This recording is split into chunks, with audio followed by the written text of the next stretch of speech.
So the battle lines are drawn. It's India versus Australia in the final, and I'm actually right now in enemy territory. Don't get me wrong, I'm still in New Delhi, but this is the Australian embassy.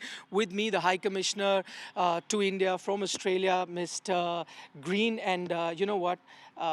Pardon my over enthusiasm, almost bordering on jingoism, with me using words like enemy territory and battle and so on and so forth. I'm usually very calm, but when it comes to the Cricket World Cup, I just get a bit carried away. But I want to know. We understand that. I want to know from you. It's the first time that you're in India, and you're also, witnessing the excitement, the energy around of the Cricket World Cup. Are you enjoying that? Totally. I mean, very much enjoying the cricket, loving the feeling in the stands, enjoying all sorts of engagement that I have with the Indian people I meet at games. And, there's the other thing I'm enjoying is the way in which Indians think about Australian cricket and cricketers. I get a sense that somehow our society draws respect from the way in which you think about Australian cricketers and their never say die, backs against the wall fighting spirit. That's really interesting. You're right. Because of the dominance that Australia has had for so many years, there are a lot of admirers here in India of the Australian team. Firstly, you're here in Delhi. I know that you went to see the first game in Chennai. Are you going to be traveling to Ahmedabad as well? I will be. I hope I'll enjoy it a bit more than I enjoyed Chennai. But yeah, I'll definitely be there. What a privilege to be a representative of Australia in the big stage like that. I mean, this is a personal question, but how do you manage to get an air ticket? Because I'm struggling to get one. We got one at just the moment that we thought we would be in the final. We pressed that button very quickly and made sure that I had an opportunity to get one because, as you know, they're scarce as hen's teeth. It is, in fact. Right now, no air tickets available, but the ambassador here was smart enough. While the semi-final was on, he booked that ticket well in advance. We'll be there in Ahmedabad. One thing that I noticed with the Australian team, as you mentioned, that they didn't have a great start in Chennai, then lost a couple of games, then had a win or so. But the resurgence actually happened from the time that they were here in Delhi, enjoyed a meal with you. So what I want to know from you is, what is it that you fed them? Oh, well, they had a... they got a bit of a pep talk. They met to meet some other Australians and some good Indian friends. Look, I think you're right. That was a moment. I think they already felt as though they had turned a corner. And the real point is, isn't it notable that the Australian team has found a way to be in a winning form at the right end of the tournament? I don't think that's a coincidence. I mean, I think that's the management of our side.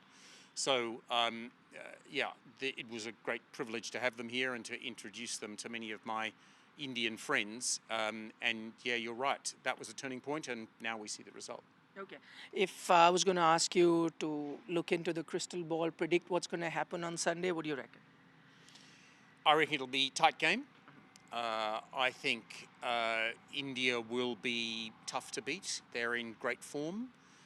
But there is a certain steel about this Australian side and a readiness to fight till the death. So I think we're in for a good contest. Okay, give me 3 reasons that gives you a lot of confidence that Australia can. I mean, they go in as the underdogs, but then they can upset the apple cart. Well, I mean, there's 3 obvious reasons, Dave Warner, Adam Zampa and Glenn Maxwell. But if you want thematics, then I think the fact that Australia has got into a winning form at the right end of the tournament. I think the fact that this country is a place that many Australians now play cricket. They're comfortable here. They know your players. They know the grounds. They know what to expect. But the third factor that I would mention is the captaincy and leadership of Pat Cummins, which I think is really striking in this tournament. He knows his cricket, but he also needs how to get men into a position to win. As an Australian supporter, can you name a player or maybe a couple that you think you'd be wary of in the Indian camp? Oh, you can't go past Virat Kohli. I mean, the guy's in super form. He's got all the shots, and he's got a great temperament. So do worry about him. But I guess the Australian team will be thinking about themselves rather than the Indian opponents and making sure that they all play their roles best. And finally, are you a bit of a cricketer yourself?